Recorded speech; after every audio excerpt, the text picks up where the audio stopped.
শুরু করছি পরম সৃষ্টিকর্তার আশীর্বাদে। আশা করি আপনারা সকলে ভালো আছেন, সুস্থ আছেন।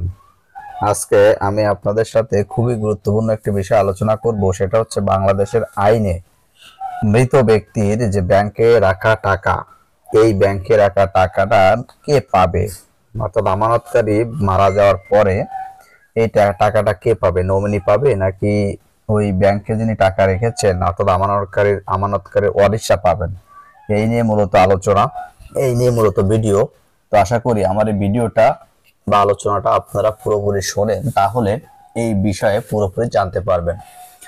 এটা আসলে খুবই একটা গুরুত্বপূর্ণ ভিডিও বা গুরুত্বপূর্ণ জিনিস, আমরা সকলেই জানি না বা অনেকেই জানি না। এটা নিয়ে আসলে দ্বিধাদ্বন্দ্বে আছে। ব্যাংক আসলে কি করতেছে, ব্যাংকের অর্ডারের আলোকে বা ব্যাংকের আইনের আলোকে হাইকোর্ট কি বলছে বা সুপ্রিম কোর্ট কি বলছে, মূলত এই ধরনের বিষয় নিয়ে এটা আসলে অনেকদিন ধরে ব্যাংকের এই বিষয়টা নিয়ে বিভিন্ন আইন আদালত, হাইকোর্ট, সুপ্রিম কোর্ট ঝুলে আছে। এটা নিয়ে এখনো পর্যন্ত ফাইনালি কোনো সলিউশনে আসে নাই। তারপর বা ব্যাংক কি বলছে, ব্যাংকের আইনে কি বলে, এবং এই টাকাটা আসলে কে পাবে? টাকাটা তো পাবে, আলটিমেটলি কেউ না কেউ পাবে। তো এই বিষয় নিয়ে আলোচনা, আপনারা ভিডিওটা পুরোপুরি দেখেন তাহলে বিস্তারিত জানতে পারবেন। তো বাংলাদেশের আইনে মৃত ব্যক্তির ব্যাংকে রাখা টাকা কার, নমিনি নাকি ওয়ারিশদের? বাংলাদেশে কোন ব্যক্তি মারা গেলে তার ব্যাংকের অ্যাকাউন্টে গচ্ছিত টাকা বা সঞ্চয়পত্রের মতো বিষয়গুলো কে পাবে তা নিয়ে অনেকের মধ্যে কিন্তু বিভ্রান্তি রয়েছে। বিশেষ করে ওই ব্যক্তি যদি উত্তরাধিকারীদের বাইরে কাউকে নমিনি হিসেবে মনোনীত করে যান, তাহলে তা নিয়ে তৈরি হয় নানা জটিলতা। কারণ দেশটিতে অনেকেই তাদের ব্যাংকে গচ্ছিত অর্থ হিসেব করার সময় বা গচ্ছিত যখন টাকা রাখে, সেই টাকা রাখার সময় নমিনির বিষয়টিতে খুব একটা গুরুত্ব কিন্তু দেয় না। শুধুমাত্র একটি নাম দেওয়া দরকার নমিনি হিসেবে, তাই তারা ইচ্ছা মতন তার পরিচিত কারো নাম বসিয়ে দেয়। আবার অনেক সময় সন্তানরা খুব ছোট থাকার কারণেও কেউ বন্ধু বা আত্মীয় স্বজন বা পরিচিত কারো নাম নমিনি হিসেবে দেন। ফলে অনেক সময় ওই ব্যক্তি মারা গেলে নমিনি সব অর্থ নিয়ে যাচ্ছে, নমিনি কিন্তু ওই সব সমস্ত অর্থ নিয়ে নেয় এবং মৃত ব্যক্তির স্ত্রী, সন্তান বা ওয়ারিশদের বঞ্চিত হওয়ার ঘটনাও ঘটতেছে। তো এখন প্রশ্ন উঠেছে যে ব্যক্তি মারা গেলে ব্যাংক তার অ্যাকাউন্টে থাকা টাকা কে কাকে দিবে? ব্যাংকের যে টাকা, সেই ব্যাংক তাহলে টাকাটা কাকে দিবে? নমিনি হিসেবে যার নাম তিনি দিয়েছিলেন তাকে দিবে, নাকি তার উত্তরাধিকার বা ওয়ারিশ যারা আছে তাদেরকে দিবে? নমিনি যদি উত্তরাধিকারীদের কেউ হন, তাহলে তিনি তিনি কি সব টাকা পাবেন, নাকি মৃত ব্যক্তির আরো উত্তরাধিকারী যদি থাকে তারাও সেই টাকার অংশ পাবেন? এই নিয়ে কিন্তু অনেক বিতর্ক আছে। তো আসলে আমরা দেখি যে আইন বিশেষজ্ঞরা কি বলছে। যে আইন বিশেষজ্ঞরা বলছেন যে ব্যাংক আইন বিশেষজ্ঞ ও সুপ্রিম কোর্টের আইনজীবী খান মোহাম্মদ শামীম আজিজ বলেছেন যে আইন অনুযায়ী নমিনি কিন্তু মৃত ব্যক্তির ব্যাংক হিসেবে থাকা টাকা পাবেন, তবে সে কারণে উত্তরাধিকারীরা সেই অর্থ থেকে যে বঞ্চিত হবেন কিন্তু সেটা না। তার মতে যদি কেউ মারা যায়, কোনো আমানতকারী যদি মারা যায়, তার সঞ্চিত অর্থ বা আমানত তার অ্যাকাউন্টে থাকা অর্থ নমিনিকে দিয়ে এ সম্পর্কিত প্রক্রিয়া থেকে মুক্ত হবে ব্যাংক বা আর্থিক প্রতিষ্ঠান। অর্থাৎ বলতেছে যদি ব্যাংকে কোনো অ্যাকাউন্ট হোল্ডার মারা যায়, অ্যাকাউন্ট হোল্ডার মারা গেলে সেই মারা যাওয়ার পরে তিনি যাকে নমিনি নিযুক্ত করে গেছে, নমিনির হাতে টাকাটা ব্যাংক কর্তৃপক্ষ বুঝিয়ে দেবে। বুঝিয়ে দেওয়ার পরে ব্যাংক বা আর্থিক প্রতিষ্ঠান এই প্রক্রিয়া থেকে মুক্ত হবে। অর্থাৎ নমিনিকেই কিন্তু ব্যাংক টাকাটা দিয়ে দেবে, ব্যাংক বা আর্থিক প্রতিষ্ঠান টাকাটা দিয়ে দেবে। এরপর বিষয়টি হলো নমিনি বা উত্তরাধিকারীদের। এবার আইনে বলা হচ্ছে নমিনিকে দেয়া মানে কিন্তু উত্তরাধিকারীদের অধিকার ক্ষুণ্ণ হওয়া নয়। এখন নমিনিকে যে টাকাটা দিয়ে দিল, এখন নমিনি যদি টাকাটা উত্তরাধিকার ওই ব্যক্তির উত্তরাধিকারী বা ওয়ারিশদের টাকা না দিয়ে থাকে, তাহলে কি হবে? যে আইনে বলা আছে নমিনিকে দেয়া মানে উত্তরাধিকারীদের অধিকার ক্ষুণ্ণ হওয়া নয়। অর্থাৎ নমিনি যদি উত্তরাধিকারীদের সেই টাকা না দেন, তাহলে তারা আদালতে যেতে পারবেন।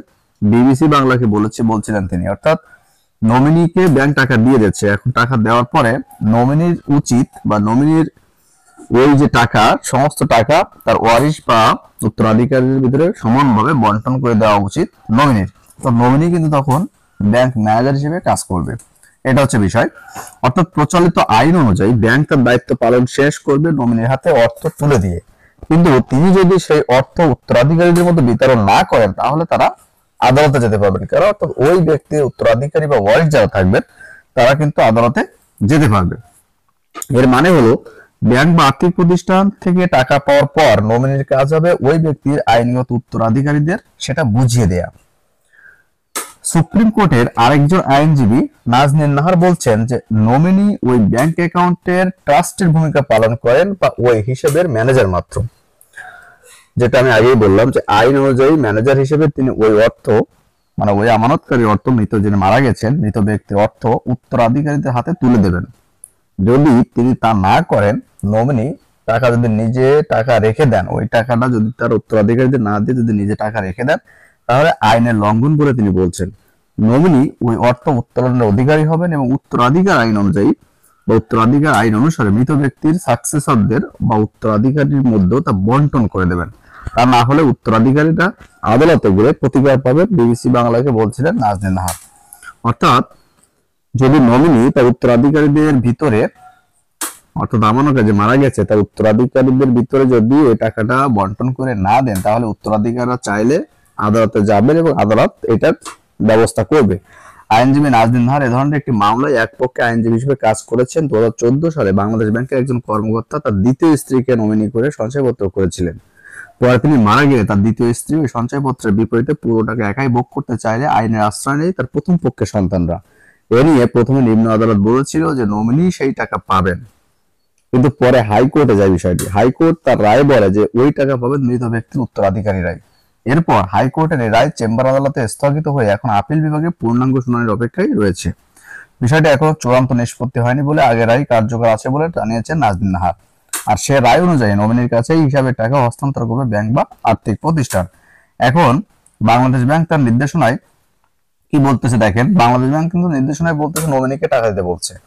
বাংলাদেশ ব্যাংকের নির্দেশনা বা আইনে কি আছে, আইনে যা আছে কেন্দ্রীয় ব্যাংক যা বলতেছে যে বাংলাদেশের বিদ্যমান আইনগুলো অনুযায়ী সাধারণত মৃত ব্যক্তির সব সম্পত্তি তার ওয়ারিশ বা উত্তরাধিকারীদের মধ্যে বন্টন হয়ে থাকে, কিন্তু ব্যাংকের হিসেবে থাকা টাকা যায় নমিনির কাছে।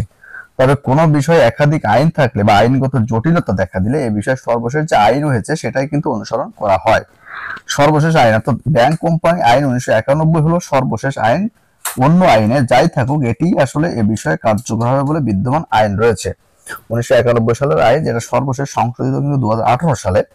আর এই আইন অনুযায়ী ব্যাংক বা আর্থিক প্রতিষ্ঠান নমিনির কাছে মৃত ব্যক্তির অ্যাকাউন্টে থাকা টাকা হস্তান্তর করবে। এর ভিত্তিতে 2017 সালের আগস্টে বাংলাদেশ ব্যাংকও সব বাণিজ্যিক ব্যাংকে একই নির্দেশনা দিয়েছিল যে কেউ মারা যদি যায় তাহলে তার ব্যাংকে রাখা টাকা কিন্তু তিনি যাকে নমিনি করে যাবেন সেই নমিনি পাবেন। কিন্তু নমিনি যদি সেই টাকা উত্তরাধিকারীদের মধ্যে তুলে না দেন, তাহলে তাকে জবাবদিহিতার আওতায় আনার একমাত্র উপায় হলো আদালতের দ্বারস্থ হওয়া। অর্থাৎ যদি ব্যাংকে রেখে যাওয়া টাকা তার ওই ব্যক্তি মারা যাওয়ার পরে তার উত্তরাধিকার বা তার যে ওয়ারিশরা থাকবে তারা যদি না পায়, তা যাকে নমিনি করে গেছেন সেই নমিনি যদি পুরো টাকা নিয়ে নেয় এবং নমিনি যদি ওই টাকাগুলো তার উত্তরাধিকার বা ওয়ারিশদের মধ্যে বন্টন করে না দেয়, তাহলে যদি তার উত্তরাধিকার বা ওয়ারিশটা চায় তাহলে কিন্তু আদালতে যেতে পারবেন। আদালতে যে এইটার বিষয়ে মামলাও করতে পারবেন। অর্থাৎ এখানে ব্যাংক বলতেছে যে ব্যাংক কোম্পানি আইন 1991 সালে সংশোধিত, যেটা 2018 সর্বশেষ, অর্থাৎ যিনি অ্যাকাউন্ট করবেন অবশ্যই অ্যাকাউন্টধারী যাকে নমিনি করে যাবেন সেই নমিনিকে টাকা দিতে ব্যাংক বা আর্থিক প্রতিষ্ঠান এই আইন অনুযায়ী বাধ্য। বা আপনার সুপ্রিম কোর্ট বা হাইকোর্ট বা আদালত বলতেছে যে এখনো পুরোপুরি নিষ্পত্তি এখনো হয় নাই। এরা বলছে যে এই টাকা তার উত্তরাধিকার বা ওয়ারিশরা কিন্তু পাবে। এবং এই হচ্ছে মূলত আলোচনা বা ভিডিও। তো আশা করি আমার এই ভিডিওটা বা আলোচনাটা আপনাদের ভালো লেগেছে। যদি ভালো লেগে থাকে আপনারা লাইক, কমেন্ট এবং বেশি বেশি শেয়ার করেন, এবং আমার চ্যানেলে যদি নতুন হয়ে থাকেন অবশ্যই সাবস্ক্রাইব করেন, যাতে পরবর্তীতে নতুন কোনো ভিডিও দেওয়ার সাথে সাথে আপনারা নোটিফিকেশন পেয়ে যান। আশা করি আপনারা সকলে ভালো থাকবেন, সুস্থ থাকবেন। ধন্যবাদ সবাইকে।